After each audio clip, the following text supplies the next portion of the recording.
सकाळु सकाळु एबे ऑटो रे आमे कुआडे जाउछे वीडियो को लास्ट जाय देखंतु सब जानि परिबे। तो हेलो हाय नमस्ते केमती अछंती समस्त आशा करछि समस्त भलरे थिबे। मु हेली चिन्मय स्वागत करछि आउटे नुवा ब्लॉग को।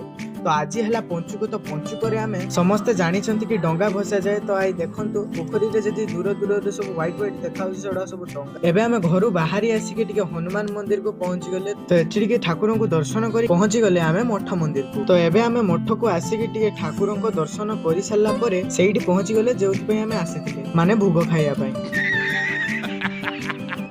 ना से कथा नुआ जे बंटी मुटी के काम करथिले ना तो सेति पे टिके एक्स्ट्रा पास मिल गेला। एठु आसिला परे आमे सीधा चलले अस्मित घर पाखु। आ एठी आमे अस्मित घर को गोला बेले जने महिला मित्र आम सहित देखाई गेले। आ एबे तांको सहित कथा हे साला परे एबे आमे पहुंच जाइछे अस्मित घर पाखु। रे पहुंच के टिके कीर्तनिया मानक संगर बुलिया पे पळेले। आ आमे जेतळे अस्मित घर पाखु मठ आड़ को जाउतले सेते बेले जने भाई देखाई गेले। तो तांको ऑटो रे आमे लिफ्ट ने गेले मठ जाय। एबे मठ रे पहुंच के टिके प्रसाद खाइ दबा। आ वीडियो टी को आमे एडी एंड कर दबा। तो वीडियो टी केमती लागिला निहाती जणेबे। रोइली जय जगन्नाथ।